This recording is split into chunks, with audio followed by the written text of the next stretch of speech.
Hey, bienvenue dans ton Yann et Frank. Aujourd'hui, fuck la politique. On parle de steak. Non, mais il y a un de nos auditeurs qui a mis ça sur les réseaux sociaux. C'est ça la vie? Est-ce que c'est ça la vie? C'est quoi cette pièce-là? C'est-tu du porc, ça? Ou, Je guesserais, je sais pas. Parce que c'est un méchant tas, ça. Ah, c'est une maillotche. Méchant de maillotche, mais tu sais, c'est pas un tomahawk. On dirait un jarret. Un jarret de bœuf, peut-être. Ah, peut-être. Mais c'est-tu ça la vie? Mais Ouais. non, vous êtes dans Yann et Frank. On va se faire chier de la politique un matin. Alors là, ça va être le C'est fun. agréable.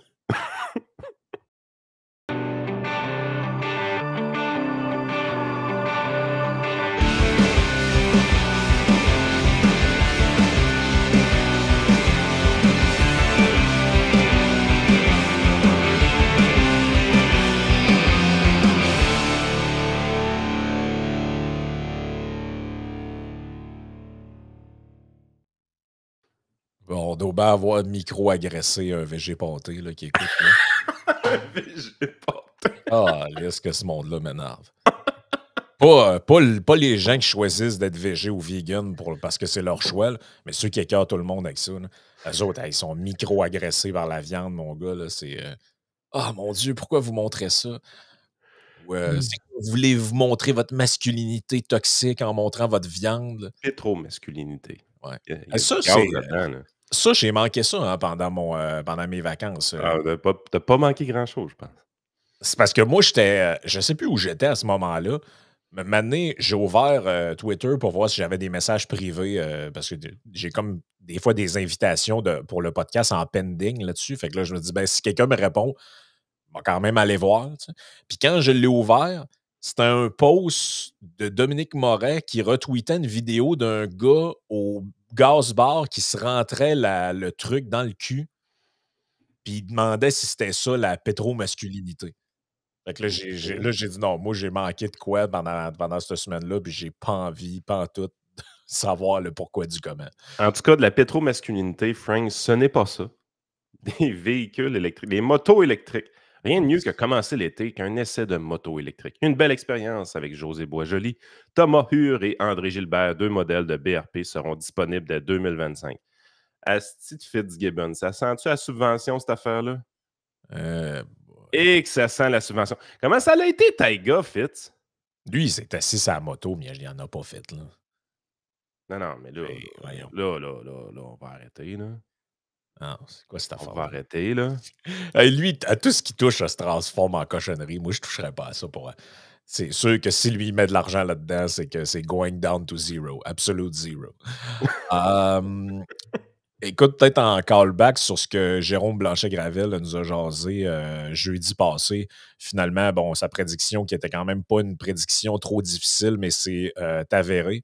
Donc, Claudia Sheinbaum a été élue première femme présidente du Mexique. Là, même les médias québécois s'excitent avec ça en ce moment. Ah, mon Dieu, c'est extraordinaire. Il y a une Ils ne l'avaient pas vu venir. non, eux autres, viennent de tomber des nues. Là. Ah, ouais. Fait qu'elle a passé à la gratte quand même, là, la madame. Là. On dit qu'elle a gagné entre 58,3 et 60,7 % des voix, là, dépendamment des. Parce que là, ça, c'est le décompte rapide, là, parce que vous comprenez qu'il y a beaucoup de gens au Mexique. Le décompte final de toutes les boîtes va attendre un peu, là, mais c'est l'estimation qui est faite en ce moment de cette affaire-là. Fait que, bon, ça a été une grosse victoire pour elle. Puis c'était le fun que Jérôme nous en parle, finalement, un peu. Finalement, je pense que beaucoup de gens ont appris l'existence de cette femme-là, puis d'un peu des forces politiques qui s'affrontaient au Mexique jeudi passé, là, parce que le Mexique, bien qu'on soit collé dessus puis qu'on fasse des échanges commerciaux avec dans l'ALENA, on connaît rien de la politique mexicaine, moi le premier, là, je l'avoue bien candidement. Là. Fait que c'est quand même de quoi qu'il y a de l'air intéressant à suivre. Ça a l'air plus survoltant, la politique mexicaine, que celle du Canada. Je sais pas. Faut se le dire. Là. Ah non, moi, la politique canadienne, quand tu as un changement de logo comme ça pour le mois de juin, là, tu fais tabarouette, man, c'est de la grande innovation. C'est quoi cette trace de break-là? Hein? J'ai vu ça en fin de semaine, j'étais là, c'est quoi ça? Mais c'est quoi? Mais c'est vrai, ça, là? C'est le nouveau logo du PLC? Ben là, écoute, c'est une fake news, mon gars. Ah non. Elle est bonne en maudit. On est au mois de juin. C'est le mois de la fierté, Frank. C'est pas au mois de mai, c'est pas le mois de mai, ça? Non. Mais C'est là, il le n'y a mois pas de eu des juin. parades au mois de mai? Oui. Mais là, c'est rendu. Ça dure combien de temps, là, cette crise de mois-là? Là? C'est un. C'est beaucoup trop long. Ben, tu sais, pour être bien franc, c'est pas la première Oh. fois que ça arrive. Tu sais, il y a des memes faits là-dessus, là, tu sais. Here it comes, c'est le 1er juin. Là, il y a beaucoup moins parce que le monde les troll de manière subséquente, mais c'est ça. Ça a toujours été. Je pense que c'est pas dans tous les pays hein, qu'on les affiche. Non, c'est ça qui est drôle, parades. parce que, mettons, t'as des grandes compagnies comme Microsoft ou Ubisoft ou plein d'autres, que, mettons, t'as toutes des sections, t'as comme Ubisoft Asia, Ubisoft Moyen-Orient. Eux autres, ils les changent pas, eux autres. Tu sais, ou, je sais pas, ou en Indonésie ou en Chine. Non, ça, la légalité, c'est pas important. Mais là, là, je comprends pas. Là. Sérieusement, là, il y a eu plusieurs événements LGBTQ au mois de mai. Là. Pourquoi c'est pas le mois de mai, le mois de ça? Là? Parce que c'est le mois de Marie. Non, Non, mais tu sais, je veux dire, c'était le mois de quelque chose. Là, il y en avait tout le temps. Puis là, il y en a encore tout le temps. Mais là, ça, c'est le vrai mois. Mm. Mais ça va être quoi, mois de juillet? Ça va être le 2e vrai mois? Ça dure combien de temps les mois? Sérieusement, ça dure combien de temps le mois pour un gay? C'est-tu 75 jours? Ils ont-tu un autre calendrier que nous autres? Là? On a un calendrier gay. Un calendrier gay, ouais. Calendrier.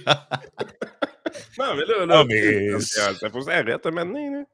Ah, c'est juste que moi, j'essaie de comprendre, parce que pendant que j'étais en Belgique, il y avait des trucs marqués Pride Month puis des parades. J'en avais conclu que c'était le mois de mai. Mais là, c'est sûr que si c'est un différent mois dans chaque pays du monde, ça commence à être pas mal tout le temps le gay, le LGB year, là, finalement. Là. LGB year, ouais. C'est tout le temps ça.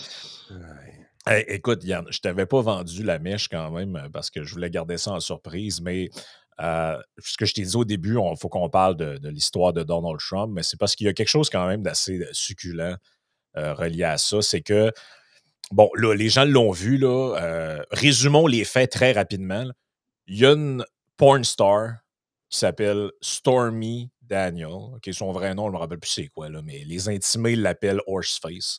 Donc, elle accuse Donald Trump d'avoir couché avec dans le passé, puis bon, etc. Alors qu'il était marié avec son ancienne femme. Une sorte de crise de niaiserie là, dont je ne vois pas en quoi c'est pertinent dans l'univers politique, mais c'est qu'elle a menacé en gros de y faire de la merde dans la campagne de 2016.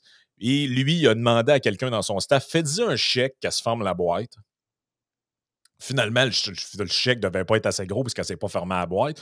Puis là, ben, dans les manipulations comptables de la chose, il aurait passé cette affaire-là dans une dépense de campagne électorale. En tout cas, bref, il y a des technicalités là, qui n'en finissent plus sur les manœuvres de ce Mais c'est les technicalités qui ont accroché. Parce que moi, tu sais, payer quelqu'un comme qui a fait tout ça, c'est ça, je t'ai demandé avant le show. Je comprends pas pourquoi il se fait accuser de quelque chose. Mais là, tu sais, passer ça en dépense électorale, là, tu fais ouais. Ben, en gros, il y a ça dedans. Il y a des trucs comptables. Puis en gros, moi, je trouve ça extrêmement tiré par les cheveux. Là. Mais on dit, dans le fond, que le fait qu'il ait fait ça, c'était fait dans le but de tromper le public. Ouais, ça, j'embarque pas là-dedans. Mais tu sais, mettons, t'arrives, puis... Tu sais, mettons, t'arrives, puis je sais pas, on va le ramener à petite échelle. T'es dans une entreprise, le président pogne les fesses de secrétaire. La secrétaire n'est pas contente, menace de poursuite. Le président, il a fait venir, puis il dit, garde, on va régler ça à l'amiable, nanana, voilà 1 million. Ouais.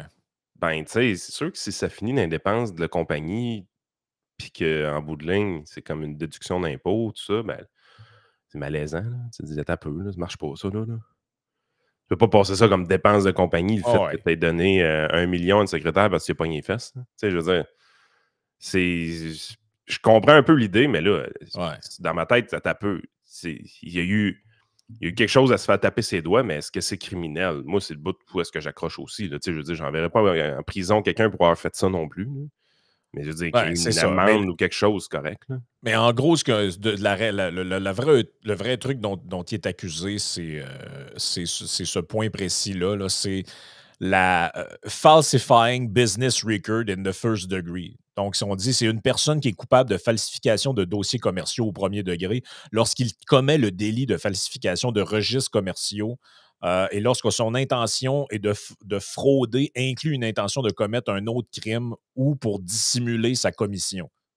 Donc là, on dit que non seulement il y aurait en gros lui et son staff. Là, moi, c'est sûr que c'est pas lui qui a fait ça lui-même. En gros, c'est que il y a comme un crime dans le crime. Là. C'est qu'en gros, ils ont essayé de cacher ce chèque-là, puis ils ont essayé de cacher le fait qu'ils l'avaient caché. Tu comprends? Donc là, c'est très comptable là, comme mécanique. Ouais, je veux dire, pour moi, ce genre de crime-là, ça mérite une amende et une claque ses doigts. Bien, l'amende, elle peut être salée. C'est pas ça le point. Mais aux États-Unis, tu peux faire jusqu'à 4 ans de prison pour ce genre de crime-là. Ouais. Fait que, tu sais, moi, je trouve ça crissement saucé, considérant qu'il y a des gens que c'est des délinquants. Considérant que tu as des États aux États-Unis où tu peux faire du vol à l'étalage sans qu'on t'arrête, je trouve ça un peu spécial que taponner un document comptable, ça peut t'amener pendant 4 ans en prison. En tout cas, ça, c'est mon jugement à moi. Là. Ça dépend aussi, tu sais, je veux dire, regarde Madoff, ce qu'il a fait. Il a tellement floué une quantité de gens que cette loi-là s'applique probablement dans des gars comme ça. Il a essayé de camoufler des affaires dans la comptabilité. Tu te dis, oui, mais là, lui, il avait l'intention de fourrer tout le monde.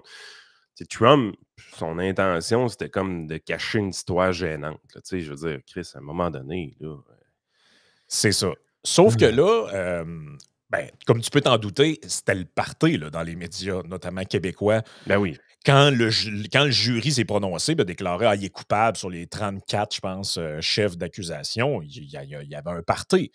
Et il y avait un party chez qui? Qui est le plus grand, probablement, anti-Trump des médias québécois? Norman Lester. Non. Richard Latendresse. Richard Latendresse. Rich Tenderness. Et Richard, je pense qu'il n'a jamais été sur Internet, en fait. Parce qu'il s'est fait pogner dans une affaire vraiment capotée. Puis moi, au début, je le croyais pas, pour vrai. Je pensais que c'était une joke, ça. J'ai vu ça vendredi. Bon, on faisait pas de podcast, fait qu'on n'en a pas parlé vendredi, mais je pensais que c'était une blague. Jusqu'à temps que, je pense que c'est Alain Bécile a envoyé la vidéo complète de l'extrait. En fait, il m'a envoyé le lien. Ça fait 2024, pareil. Alors, nous avons notre source journalistique, Alain Bécile, qui nous a envoyé un document vidéo. Il m'a envoyé le lien vers l'émission complète de TVA Nouvelles où tu pouvais voir ce segment-là. Fait que tu sais que c'est pas quelqu'un qui a fait un montage. Donc, Richard Latendresse, voici ce qui s'est passé à LCN. OK, j'y vais ici. Je vous pars la patente.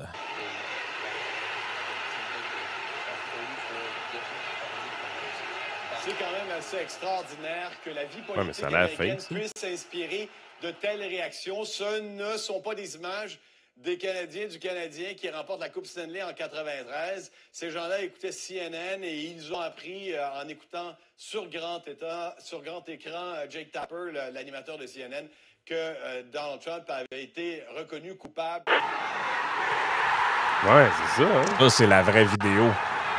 L'Euro, la FIFA 2016. Aïe, aïe.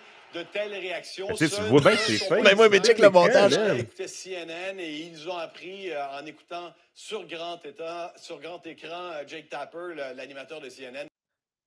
Aïe, aïe. Voyons donc. Aïe, aïe.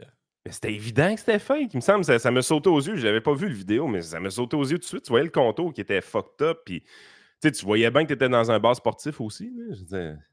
Ben oui, ça avait l'air d'un comportement de latino. Là. Je veux dire, voir que le monde allait écouter CNN d'un bar sportif pour attendre le verdict. T'sais. Aïe, c'est donc bien fait de fourrer. C'est capoté raide. Et là, justement, parlant d'Alain Bécile, c'est que lui, il s'est amusé aussi, puis il a envoyé un truc à Richard Latendresse. C'est assez drôle, merci. Bon, je vous le mets ici. Je l'ai. Donnez-moi un instant. On va se le mettre en... Fait que nos journalistes font jamais de fake news au Québec. Non, ils font jamais de fake news au Québec. Donc ça, c'est la version... la version à l'imbécile. À cause de sa bévue monumentale, eh bien, cet après-midi, TVA Nouvelles a... Ah, c'est magique. Et pour vrai, là, cette vidéo-là, quand je dis qu'il a prouvé qu'il n'est jamais allé sur Internet de sa vie, c'est que cet extrait-là là, a été utilisé pour faire... C'est un peu comme le... la première fois. Là. Tu sais, le gif des gars qui mangent du popcorn, puis le popcorn en revole, puis font ça de même. C'est ou le meme souvent que tu vois avec Joe Rogan qui a les yeux de même à la lutte. Tu sais, c'est des classiques du web. Ce qu'il a fait là, c'est aussi pire que si, mettons, il y avait, je sais pas, Legault qui annonce de quoi, puis il dit « Regardez cette femme-là qui vient de réagir », puis là, t'as la fille avec le jacket vert qui fait « Non! » La crieuse de la victime du jour. Ah non, c'est un meme template. Je me rappelais, les premières fois que j'ai vu ce meme-là avec la foule et tout ça, c'était justement 2016-2017, mettons, sur une scène de Game of Thrones, du dernier épisode qui est passé. Oh ouais, je me rappelle quand Game of Thrones jouait, puis il y avait comme une scène que tout le monde avait trippé le dernier épisode, il faisait des montages avec cette scène-là de la foule qui capotait. Ça date pas d'hier, là. Ben non, parce que le truc original, c'est 2016. Hey. Ça fait 8 ans. Ça fait 8 ans. C'était un truc de l'euro au foot. Richard la tendresse, toujours en 99, c'est le fun à savoir. Et le plus drôle, en plus, c'est que dans sa vidéo, il dit « Oh, mais il ne s'agit pas là de vidéo, d'un montage, là, oui, c'est que les gens regardent CNN, là. » Hey, ils ont regardé l'animateur de CNN, donnait la culpabilité de Trump et les gens se sont exclaffés, Yann. Ils étaient complètement heureux de voir que Donald Trump retournait en prison. J'aime bien le mishmash avec Alexandre Cormier-Denis, ton affaire. T'as fucké un peu tes imitations. Il y a un peu le même genre de voix. Fait que c'est ça, bref. Dans les trucs un peu loufoques qui se sont passés reliés à cette condamnation-là, il y a ça, là, of course. Donald Trump a réagi lui-même. Il a donné une entrevue à Fox News. Mais on peut-tu focusser sur une chose? Gardez en tête que le gars, il est candidat à la présidence aux États-Unis. Faites le scénario suivant. Si vous l'empêchez de se présenter éventuellement par toutes sortes de manœuvres juridiques, puis vous réussissez, mettons, on s'adresse aux démocrates, est-ce que vous pensez que ça va être un succès, oui ou non? Je veux dire, ça va brasser en sacrément là, si tu arrives, puis Donald Trump est incapable de se présenter à cause de toutes sortes de manœuvres juridiques. Là. Ah, mais ça va mal finir, cette affaire-là. Tu sais, je veux dire, vous ne pouvez pas aller là. Normalement, vous devriez réaliser tout de suite là, que toutes ces manœuvres juridiques-là, ne lui nuisent pas vraiment dans ses sondages, dans ses intentions de vote. Et deuxièmement, si l'objectif réel, c'est de l'empêcher de se présenter, calvaire, ça va mal finir, cette affaire-là.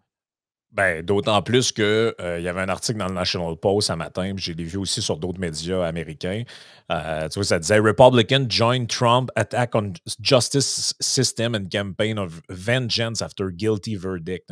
Et dans l'article, ce qu'on dit, c'est que là, le Congrès envisage de déposer des accusations d'outrage au Congrès sur le juge de l'État de New York qui a présidé, qui a officié ce procès-là. Tu sais, ça finira pas bien, ce truc-là. Là. Vous commencez à jouer dans des trucs. Tu sais, c'est parce qu'il y a des présidents là, qui ont déclaré des guerres sans le conseil de. Tu sais, en bypassant le conseil de sécurité de l'ONU. Tu peux nuker des villes quasiment. Il n'y a jamais personne qui est amené devant le tribunal pour ça. Puis là, tu sais, on essaye quasiment de mettre un ancien président derrière les barreaux pour une histoire de chèque faite à une porn star. Tu sais, je sais pas, là, mais il y a comme de quoi là-dessus. Là. Puis je comprends là, que les gens n'aiment pas Trump, whatever. Mais ça n'a pas rapport avec l'amour ou on apprécie-tu ou pas. Là. Ça n'a pas rapport. Là. Ça a zéro rapport là-dedans. Là. Tu sais, c'est. Je trouve que ça va trop loin. Là. Ça va vraiment trop loin. Puis comme tu le dis, je pense que c'est ça le point central de l'affaire aussi, c'est que peu importe ce qu'ils font dans cette affaire-là, ça fait juste nourrir la bête. Parce que j'avais vu des images de Trump a fait une genre de conférence de presse après. Là. Puis, tout ce qui se passe, en fait, ne fait que nourrir sa version de l'histoire. Donc, lui, il récupère ça instantanément. Il y a eu, je pense que c'est Joey, tu me disais ça tantôt, il y a eu, c'est quoi, c'est quasiment 54 ou 55 millions de cash qui est rentré par les dons là, suite à la condamnation. Oh, ouais, un montant historique. Là. Oui, en 24 heures après sa condamnation, on parle de quasiment 54-55 millions US en donation à sa campagne qui a été justement donnée par différents citoyens américains. Puis aussi, écoute, on le passera peut-être plus tard, là, mais il a été aussi en fin de semaine, il y avait le gala de la UFC. Puis écoute, c'était l'ovation debout, là, toute l'aréna. Je sais pas aussi que c'était. C'était dans le crowd pour ça, là, la UFC. Khabib aussi, tout le monde était vraiment en ovation après ce gars-là. Fait que, non, je pense que c'est ça. C'est plus vous allez taper dessus, plus il va lever, justement. Mais c'est ça que je comprends pas. Ils ont l'air à penser qu'avec ça, ça va faire patate, mais pour vrai, le risque est très élevé que ça produise l'inverse. Vraiment très élevé. Ce que je trouve beaucoup aussi, c'est qu'il y a beaucoup de commentateurs américains qui commentent l'histoire et les commentaires sortent sans trop savoir il est coupable de quoi. Tu sais, avant qu'on commence le show, je te l'ai demandé, explique-moi là, parce que sérieusement, je comprends pas l'histoire, pas en tout, pourquoi il a été accusé, puis tout. Puis tu sais, je pense qu'il y a quelqu'un qui regarde un genre de débat, ben pas de débat, mais de nouvelles entre Megyn Kelly puis Dan Abrams. Puis tu sais, l'échange est vraiment intéressant. Je vais peut-être le mettre à l'écran, là. Mais on l'a ici. Ça va comme suit, là. C'est quoi qui a fait de mal? Ben, c'était quoi? Megyn Kelly a répondu, ben, est-ce que c'était 130 000 payés à une porn star to keep her quiet? Megyn Kelly, c'est pas illégal. Est-ce que c'était parce qu'il a fait ça pour la campagne? C'est là que c'est devenu illégal. Elle a dit, c'est pas illégal ça non plus. Ben, c'est quand que c'était... c'est quand ça devient illégal, de ça. Puis les lois qui sont citées, ben, c'est les campaign finance là. Ben, ils disent non, c'est pas ça qui est arrivé. Finalement, c'est plus technique, on comprend. C'était les affaires de comptabilité. Mais de ce que je comprends, il y a beaucoup de monde qui parle de ces trucs-là, puis les gens ne comprennent pas les condamnations exactement ce qui s'est passé. Ouais. Ce qui te donne, ce qui te montre un peu. Tu sais, mettons, quelqu'un est amené devant la cour parce qu'on a retrouvé des corps dans sa cour arrière, tout le monde a compris très facilement c'est quoi l'enjeu. OK, ce gars-là, il a probablement buté du monde et les a enterrés chez eux. Là, c'est pas de ça qu'on parle. C'est vraiment pas de ça qu'on parle. Là. Regarde, je peux vous le dire un petit peu plus en détail, puis tantôt, je voulais aller sommairement, puis je trouve que c'est pas si intéressant que ça, là, mais en gros, voici ce qu'on dit. Le dossier du procureur du district de Manhattan, Alvin Bragg, contre Trump découle des 130 000 $ que Michael Cohen, alors avocat de Trump, a payé à la star du porno Stormy Daniels peu avant l'élection présidentielle de 2016 pour l'empêcher de parler de sa prétendue relation avec Trump en 2006. Ça fait quasiment 20 ans. Lorsque Trump a remboursé Cohen en 2017, ont déclaré les procureurs, il a tenté de dissimuler l'accord avec Daniels en prétendant qu'il payait Cohen, qu'il avait désigné comme son avocat personnel pour un travail juridique.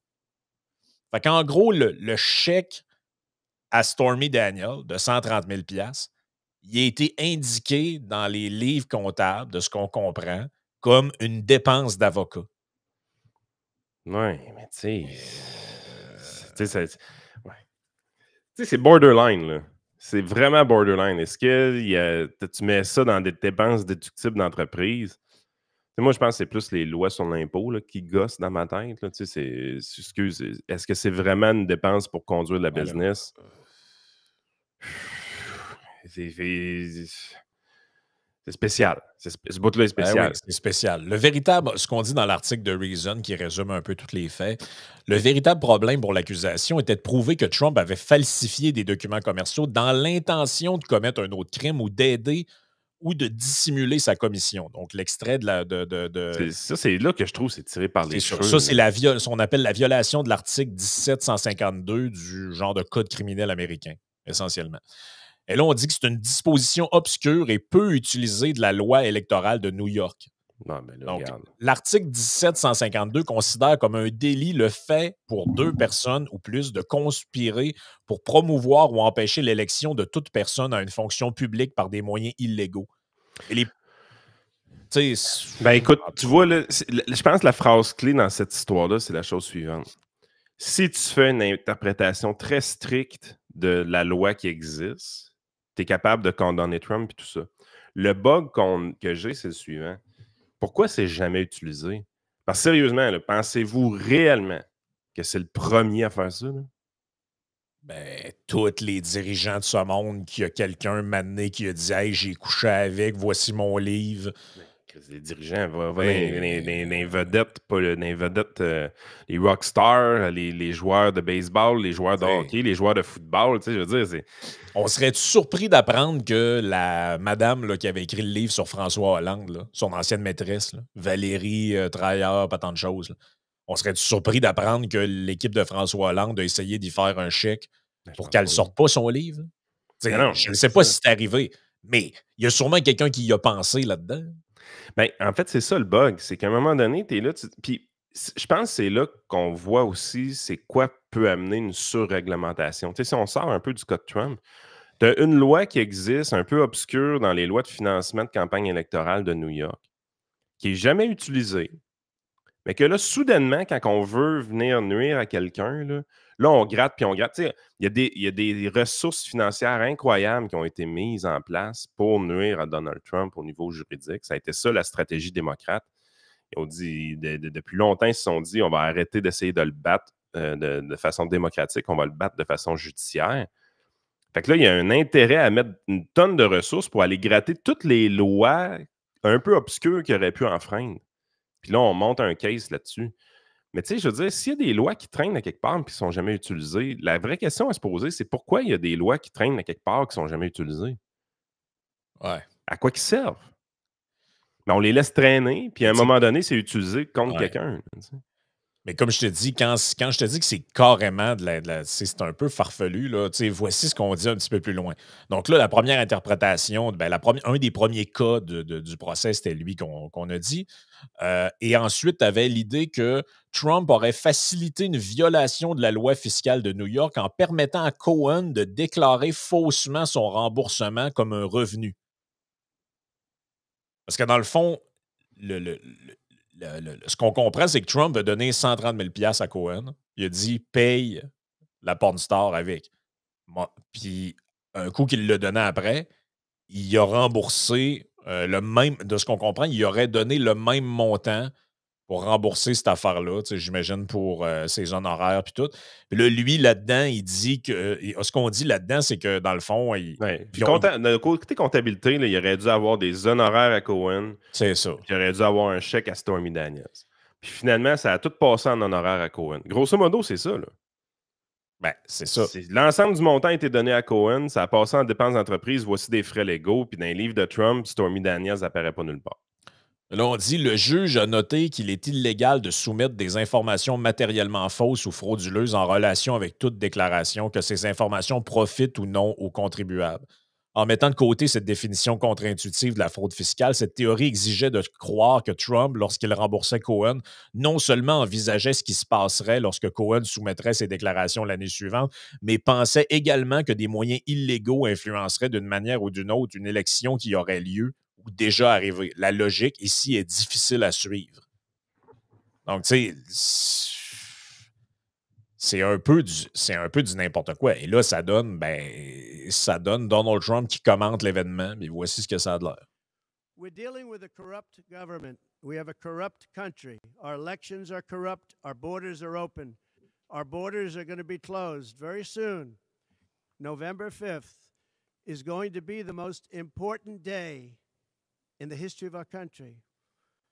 Now, when I say that, because my people are always saying, do this, because we're fighting for America, DonaldJTrump.com. I hope everybody watching right now, DonaldJTrump.com, because it really makes a difference. They have a lot of money on the other side. I don't know where they get it. Nobody knows where they get it. But for some reason, they get money. But they're not on the side of our country. In many ways, I think they hate our country. Who on earth can want open borders where people are allowed to pour in from countries unknown, from places unknown, from languages that we haven't even heard of? We have people sitting in schools with languages where very few people have ever even heard of these languages. On est en péquisterie un peu, là. C'est un péquiste, on l'a tout le temps dit. C'est un caribou, Trump, là. Mais, tu sais, au final, j'espère que les gens comprennent ce qui se passe, là. Ben, il se fait... de ça. Il y a un procès, il y a une condamnation. Bon, ici, tout le monde parle de ça, c'est comme si le gars, on avait découvert des corps sur Mar-a-Lago, là. Mais tout le monde voit bien que c'est un peu du n'importe quoi, là. C'est vraiment il ramasse de l'argent, puis il fait campagne là-dessus. Oui. Puis tu sais, regarde son discours, c'est quoi? Nous contre eux. Ils ont de l'argent. Ils veulent nous faire taire. Moi, je suis du bord de l'Amérique. Je veux vous protéger. Je veux fermer vos frontières. Tu sais, en termes de politique publique, on est loin d'un programme électoral. Là. On est plus au niveau d'une garderie un peu, puis tout ça. Mais Christy, c'est le show que le monde veut, c'est le show que le monde aime. Plus les démocrates ajoutent du piment dans ce saut, parce qu'on s'entend, ça doit être l'élection la plus plate de l'histoire en dehors des causes juridiques. Là. Trump, il donne pas l'impression là, de faire une campagne comme la dernière fois. Là. C'est beaucoup moins spectaculaire que la dernière fois. Exactement. Mais c'est qui pimente la sauce? C'est les démocrates. Mais je veux dire, leur vieux monsieur s'affaiblit de leur côté, puis ils donnent des munitions à l'autre vieux monsieur pour aller jouer ses instincts de base des êtres humains. Je veux dire, moi, c'est sûr que comme gars qui aime la politique, tu entends des affaires de même, puis tu te dis, c'est pas de la grande politique dans ma tête. Là. C'est pas... On n'a pas affaire à des grands politiciens, là. Non, mais check ce que ça donne encore. Là. Ça donne de l'argent dans les coffres à Trump. Ben oui, mais si on joue dans le... C'est le jour de la marmotte all over again. Là. Encore et encore les mêmes maudites niaiseries. Presidential historian warns second Trump term will lead to dictatorship and anarchy. Regarde, ça a été publié un matin. Là, on s'en va vers la dictature, puis... Ces gens-là, ils croient-tu à leurs affaires pour vrai? Là? Je sais pas. MSNBC Presidential Historian. C'est fucking joke, là. Je sais pas. Mais moi, là, moi, ce que j'aime de la politique, c'est pas ça. Ben, c'est tout ce show-là, le House of Cards version cheap, là. C'est de la merde, là. Je veux dire, à un moment donné, on peut-tu écouter la vraie série Netflix? Ça, ce show-là, il est poche, là. C'est Stormy Daniels. Chris, arrêtez, là. Vous essayez de le condamner sur des technicalités. Là. Oh, c'est de la folie. C'est de la pure folie. Là. Mais parlant de folie, la politique canadienne, on est dans folie solide aussi. On va terminer avec cet extrait-là, puis après ça, on va aller sur Patreon, parler de la gang de sauter sur le crâne de Montréal là, qui ont augmenté. Ben, bravo, hein? Cadeau, les amis, cadeau, 150$ de plus sur vos immatriculations. Ça va vraiment bien. Hein? Je voudrais pas vivre dans cette section-là. De la méco que ça va s'en venir chez nous. By the way, comment ça, quand je vais au Lac-Saint-Jean, je tank à 1,54$, puis quand je reviens à Québec, c'est 1,79$? Je vais te dire mieux que ça. Comment ça que ça arrive nord de Québec, c'est moins cher que ça arrive sud? C'est quoi cette histoire-là? Comment ça que j'ai vu du 1,60 et 2 ou et 1 à Beauport, puis rendu à Lévis, c'est quasiment 1,80? C'est quoi l'histoire? Là? En tout cas, il y a un truc louche en crise là-dedans. Là. Mais donc, c'est ça. Voici un extrait en chambre entre le ministre de la Santé de Trudeau, dont c'était Darth Vax avant, là, le ministre de la Santé. Là, maintenant, c'est Mark Olin. Il y a un échange avec une députée conservatrice. Le gars est complètement sauté. Là. On est vraiment administré par des gens, des weirdos. C'est des weirdos, ce monde-là. Écoutez bien cet échange-là, c'est capoté. The honourable member from Lethbridge. After 9 years, this NDP Liberal government is not worth the hunger and homelessness that it's causing so many Canadians across this country. Many Canadians just simply look forward to a small summer vacation, a road trip perhaps. It's normally a time where they can go and camp in the mountains or go to a national park or visit loved ones. But this year, many Canadians can't afford this simple delight because this government has made life too expensive. On Monday, this House will have the opportunity to vote on a common sense motion to save Canadians 35 cents per litre on gas. Will the Prime Minister vote with us, the common sense Conservatives, so that Canadians can afford a simple vacation, or will he force them to stay home? Question très simple. The Honourable Minister of Health. Mr. Speaker, good news, kids. You can take a summer fun time vacation where you're locked in a car for 10 consecutive days, nonstop with no bathroom breaks, and the Conservatives have a plan for you to have that summertime fun. And the cost? Give up the future of the planet, right? Don't worry, kids, about climate change. Don't worry about taking action on the planet. Enjoy your 10 hours in the car and let the planet burn. Tabarnache! C'est donc bien la réponse la plus stupide au monde à une question simple. Mais c'est vraiment notre ministre de la Santé fédérale, ça, ce cinglé-là?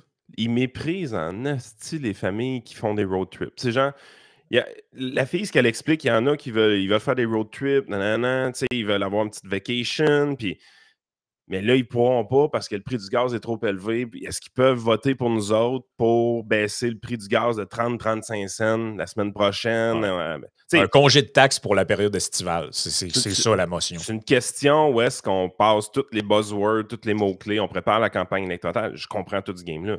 Le gars se lève. Hey, pas drôle, hein, les conservateurs, eux autres, ce qu'ils veulent, là, c'est des familles qui vont enfermer leurs enfants dans un char 10 heures par jour pendant 10 jours. Pas de toilette, rien. Il va faire chaud. Puis ils trouvent que ça, c'est des belles vacances. Puis en plus, ils vont brûler la planète. Hey, ça a-tu pas d'allure, vouloir ça pour des enfants? C'est une mange-marde. Oh, man. Hey, là, t'es là, tu te dis... C'est des malades, ce monde-là. Ce gouvernement-là est rempli de fêlés. Il faut le dire, là, à un moment donné. C'est des malades. C'est des illuminés, c'est des gens qui sont... C'est comme une secte, en fait, leur truc. C'est une secte. Là. Quand tu poses à quelqu'un la question, « Hey, cet été, est-ce que tu as envie... faites-vous des vacances? Sortez-vous? Je sais pas, une fin de semaine... Vous allez partir quelques jours dans le Maine ou, je sais pas, en Gaspésie. Hey, là, la planète va sauter! » Puis... Les enfants ne pourront pas aller aux toilettes pendant le road trip. Le gars, là, il n'est pas ministre de l'Environnement, il est ministre de la Santé. Si voir un ministre qui ne sert absolument à rien, il faut se dire les vraies affaires. Il n'y a aucun hôpital fédéral. Puis, ils ont pas. Je ne sais pas pourquoi il y a un ministre de la Santé au fédéral. Là, mettez-moi ça au vidange. Mais regarde, moi, j'en reviens pas. Mais on va se faire plaisir dans la partie Patreon, parce que sur l'histoire de l'augmentation de taxes complètement débile de la ville de Montréal, Luc Lavoie a commenté l'événement. C'est une gang de charognards, ce monde-là. On s'en va dans la partie Patreon, puis on va aller commenter un peu cette histoire-là, puis d'autres affaires.